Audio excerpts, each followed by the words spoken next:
बूढ़ी माँ का सवाल। बच्चों को भूलने की दवाई है क्या? मेरी दवा की दुकान थी और उस दिन दुकान पर काफ़ी भीड़ थी। मैं ग्राहकों को दवाई दे रहा था। दुकान से थोड़ी दूर पेड़ के नीचे वह बुजुर्ग औरत खड़ी थी। मेरी निगाह 2-3 बार उस महिला पर पड़ी तो देखा उसकी निगाह मेरी दुकान की तरफ ही थी।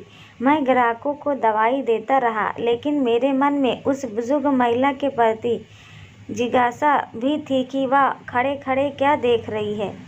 जब ग्राहक कुछ कम हुए तो मैंने दुकान का काउंटर दुकान में काम करने वाले लड़के के हवाले किया और उस महिला के पास गया। मैंने पूछा, क्या हुआ माता जी, कुछ चाहिए आपको?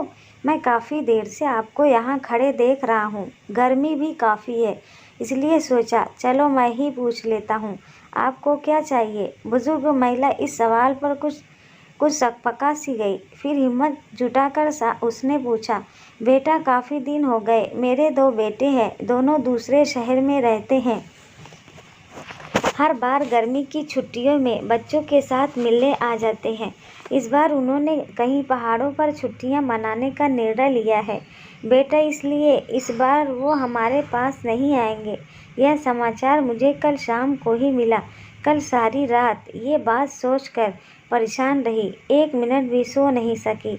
आज सोचा था तुम्हारी दुकान से दवाई लूँगी, लेकिन दुकान पर भीड़ देखकर यहीं खड़ी हो गई। सोचा जब कोई नहीं होगा तब तुमसे दवा पूछूंगी। हाँ हाँ बताइए ना माँ जी, कौन सी दवाई चाहिए आपको? अभी ला देता हूँ। आप बताइए बेटा, कोई बच्चों को भूलने की दवाई है क्या? अगर है तो ला दे बेटा, मालिक तुम्हारा भला करेगा। इससे आगे के शब्द सुनने की मेरी हिम्मत न थी। मेरे कान सुन्न हो चुके थे। मैं उसकी बातों का बिना कुछ जवाब दिए चुपचाप दुकान की तरफ लौट आया, क्योंकि उस बुजुर्ग महिला की दवा उसके बेटों के पास थी, जो शायद विश्व के किसी मेडिकल स्टोर पर नहीं मिलेगी। अब मैं काउंटर के पीछे खड़ा था। मन में विचारों की आंधी चल रही थी, लेकिन मैं उस पेड़ के नीचे खड़ी उस माँ से नजरें भी नहीं मिला पा रहा था। मेरी भरी दुकान भी उस महिला के लिए खाली थी। मैं कितना असहाय था, या तो ये मैं जानता था या मेरा भगवान।